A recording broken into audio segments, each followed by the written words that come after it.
बिस्मिल्लाहिर्रहमानिर्रहीम। अस्सलाम वालेकुम। बी वाच की स्क्रीन पर आप सबको खुश आमदीद। मैं हूं आपका मेज़बान ताज मोहम्मद जान। आज हमारे पास बड़ी अहम ख़बरें हैं, इन पर मैं कुछ तबसरा पेश करूंगा। सबसे पहले ख़बरों का ख़ुलासा, अवाम बमुकाबला निज़ाम। फिर 8 फरवरी के इलेक्शन जो है वो कालदम होने जा रहे हैं, इस पर बात करेंगे कि क्या ये इलेक्शन कालदम होंगे या नहीं होंगे। अगर होंगे तो फिर किस तारीख़ को दोबारा इलेक्शन होंगे। इसी तरह IMF का दस्ते करम जो है वो भी उठ रहा है। पाकिस्तान की मईशत की सूरत हाल सारी आपके सामने है, और इस सूरत हाल में IMF की जानिब से जवाब जो है ना वो भी तैयार है। भूख अफलास का जो है ना नंगा नाच। और एक बड़ी दिलचस्प ख़बर है, उस पर भी तबसरा करेंगे। अब्बा जान बराए फ़रोख्त, ये तो आपने सुना हुआ था, सुनते रहते हैं कि बच्चे बराए फ़रोख्त भूख और नंग से जो तंग होते हैं वालिदैन, वो अपने बच्चों को फ़रोख्त करते हैं। लेकिन ये अब्बा बराए फ़रोख्त पहली दफ़ा है सामने। ये क्या मामला है, इस पर भी बातचीत करेंगे। ख़बरों की तफसील में जाने से पहले रावलपिंडी, इस्लामाबाद और मुल्क के बेशतर हिस्से जो हैं, ख़ास तौर पे हमारे पहाड़ी इलाके जो हैं, शुमाली इलाके जो हैं, वहाँ पे बर्फ़बारी हो रही है और बारिश भी हो रही है, और इसके साथ ही सर्दी की शिद्दत में इजाफ़ा हो रहा है। लेकिन सियासी दर्जा हरारत जो है ना, इसके साथ उसमें तेज़ी आ रही है। अब आप दी स्क्रीन डिस्कस कर रहे थे, मैं और मेरे साथ से बैठे होते हैं चौधरी साहब, कि इस वक्त हुकूमत जो है ना वो आग का एक ऐसा गोला बन चुकी है, वो जिसकी तरफ फेंका जाए वो उसको डर के जो है ना नीचे फेंक देता है। तो कोई भी इस पर हाथ रखने को तैयार नहीं है। बहरहाल चलते हैं ख़बरों की तफसील की जानिब। अवाम बमुकाबला निज़ाम। अवाम जो है वो जमहूर जिसको कहते हैं, जमहूरियत का एक बेसिक इंग्रेडिएंट जो है, एक जो उसका कंपोनेंट होता है, वो उसमें सबसे बड़ा कंपोनेंट है अवाम। अब अवाम की ख्वाहिशात या अवाम की जो राय है वो एक तरफ होती है, लेकिन हमारे मुल्क में पिछले 75 सालों से चला आ रहा जो निज़ाम है वो दूसरी तरफ होता है। अवाम वोट किसी और को देते हैं, उनकी राय कुछ और होती है, लेकिन नताइज कुछ और सामने आते हैं। बिल्कुल एग्जैक्ट इस दफ़ा 8 फरवरी को जो इलेक्शन हुए हैं उनमें भी इसी तरह का नतीजा हमारे सामने है, जिसकी वजह से अभी मैंने आपसे ज़िक्र किया कि हुकूमत जो है वो एक आग का गोला बन चुकी है। जिसको भी कहें, बिलावल भुट्टो ज़रदारी वो तैयार नहीं है, पाकिस्तान मुस्लिम लीग नून जो है वो तैयार नहीं है, गो के पाकिस्तान तहरीक इंसाफ जो है उसके जो रहनुमा हैं वो कह रहे हैं कि हम हुकूमत बनाएंगे, लेकिन उनके लिए भी मुश्किल है। उनकी सफ़ों से भी आवाज़ उठ रही है कि ये आग का गर्म गोला जो है ना लिया जाए तो ये ज़्यादा बेहतर है। अवाम बमुकाबला निज़ाम, इस हवाले से जो है ना आपने देखा है कि 2-3 दिन पहले साबिक़ कमिश्नर जो है रावलपिंडी के लियाकत अली चट्ठा, उन्होंने कुछ इंकशाफात किए। उन्होंने बताया जी कि मेरी निगरानी में इलेक्शन जो है वो सही नहीं हुए, उनमें धांधली हुई है, बड़े पैमाने पर धांधली हुई है, और जो उम्मीदवार हार रहे थे उनको हमने 80-80 हज़ार 70-70 हज़ार की लीड से जितवा दी है।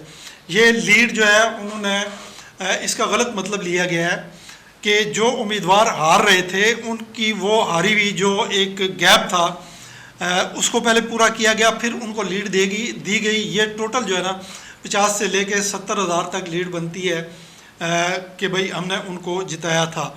तो अब होना तो ये चाहिए था कि कमिश्नर साहब ने जो इंकशाफात किए हैं, एक बमशल जो ना वो छोड़ा है, उसकी तहकीक होनी चाहिए थी। हमारे इदारे जो है उसको लेके आगे चलते, बजाय इसके कल एक इजलास हुआ है हुकूमत पाकिस्तान की हुकूमत पंजाब की जो काबीना है, काबीना का इजलास हुआ है, उसमें उन्होंने मंजूरी दी है कि कमिश्नर साहब को गिरफ़्तार किया जाए। तो अब वो कमिश्नर साहब गिरफ़्तार होंगे, बजाय इसके कि उसका कुछ जो ना रिज़ल्ट पॉजिटिव हमारे सामने आता, उसकी कोई तहकीक होती कि जो कुछ ये कह रहे हैं उसमें कहाँ तक सदाकत है और कितना झूठ है उसमें, उसकी तहकीक करने के बजाय उनको गिरफ़्तार कर लिया गया। जुर्म नहीं बताया गया उन्होंने जुर्म क्या किया। ऑब्वियसली यही जुर्म है कि उन्होंने भांडा फोड़ा है। अच्छा जी, इसमें एक मज़े का खेज़ बात यह है कि जिस तरह ये हमारे कमिश्नर जो हैं इनके ख़िलाफ़ जो ना मुकदमा हो गया है, और बजाय उनकी कही हुई जो बातें हैं, इंकशाफात हैं, उनकी तहकीक होनी चाहिए, सच को झूठ, झूठ को सच से अलग करके आवाम के सामने लाया जाए। इसके बजाय कमिश्नर को गिरफ़्तार कर लिया गया है, यानी कि उन्होंने सच क्यों बोला।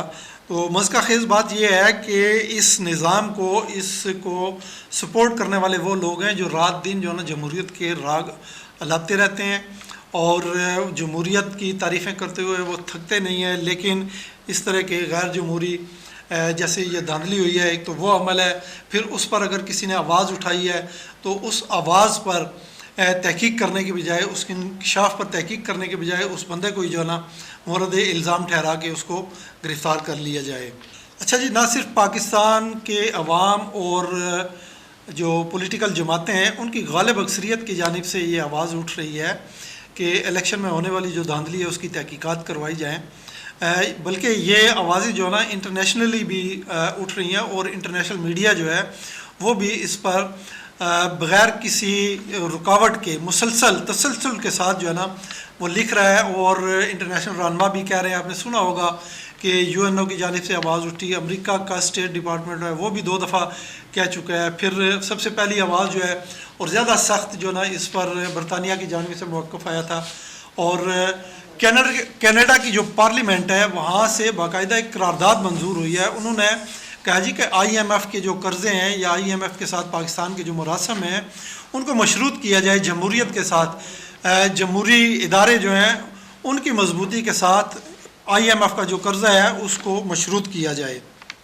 तो इस तनाजुर में अगर देखा जाए तो आने वाले जो हालात हैं वो बड़े सख्त हैं और IMF की जानिब से जो ना दस्त करम जो था हमारे ऊपर, वो कर्ज़े या कुछ इस तरह के मामलात करते थे, हमारी बेल आउट पैकेज दिया करते थे, उससे जो ना उन्होंने अपना हाथ खींचना शुरू कर दिया है और ये आने वाले दिनों में हमारे लिए ज़्यादा प्रॉब्लम जो है ना वो होंगी।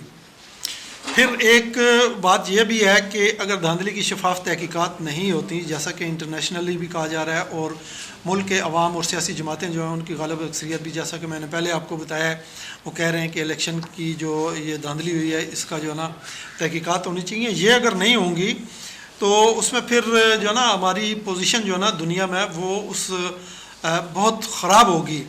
उसमें फिर हमारे दुश्मन तो दुश्मन है, दोस्त जो हैं वो भी हमसे जो है ना दूर हो जाएंगे। और भला कौन ऐसा होगा जो ऐसे हालात में यहाँ पे आगे सरमायाकारी करेगा, इन हालात में कि जहाँ पे धौंस धांधली और जबर का निज़ाम हो, तो वहाँ पे सरमायाकारी कौन करेगा? मेरा नहीं ख्याल कि कोई सरमायाकारी करेगा। अच्छा जी, एक और तशवीशनाक जो है ना ख़बर जो मामला है आने वाले दिनों में हमें दरपेश होगा अगर हालात इसी तरह रहे, वो है कि खुराक का अदम तहफ़्फ़ुज़ जो है, अवाम खुराक के अदम तहफ़्फ़ुज़ का शिकार हो जाएंगे।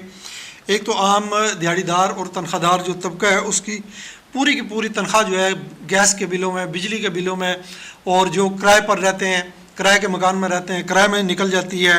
और इसी तरह तालीम और सेहत के अखराजात भी निकाल दें तो उनके पास खाली कशकोल बचता है। और ये कशकोल फिर अगर ऐसा हुआ, अल्लाह ना करे ऐसे कोई सूरत हाल हो, लेकिन इस तरह अगर हुआ तो भूख और अफलास जो ना सारे कपड़े उतार के नंगी हो के सड़कों पे नाचेगी, छीना झपटी बिल्कुल उसी तरह जायज़ हो जाएगी जिस तरह ये देखें ना हराम और हलाल की तमीज़ ख़त्म हो जाएगी, बिल्कुल उसी तरह जिस तरह अवामी मैंडेट को चुराना जो है ना उसको गोया हराम समझा ही नहीं जा रहा।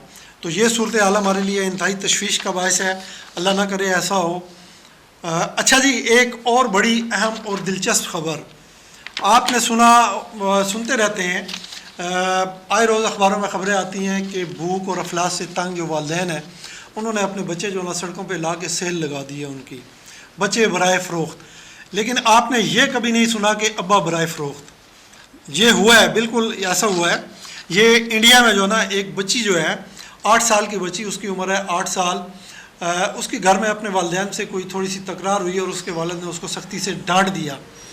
तो वो वालिद की जो डांट डपट है उससे जो ना दिल बर्दाश्ता हो के उसने एक पोस्टर बनाया। पोस्टर पर लिखा कि फ़ादर बराए फ़रोख्त में, एग्जैक्ट उसके लिखे हुए अल्फाज जो हैं, father for sale on 2 lakh, ring bell for details. तो ये उस बच्ची का रिएक्शन था। उसके वालिद का नाम मेलन कोलक है। उन्होंने कहा जी कि शायद मेरी बच्ची जो है मैं उसके लिए जो ना वो काफ़ी नहीं हूँ, या मेरा प्यार मोहब्बत उसके लिए काफ़ी नहीं है, तो बच्ची ने इस पर ये रिएक्शन दिया है। अब तक के लिए इतना ही, मुझे दीजिए इजाज़त। आपका बहुत बहुत शुक्रिया। अल्लाह हाफिज़।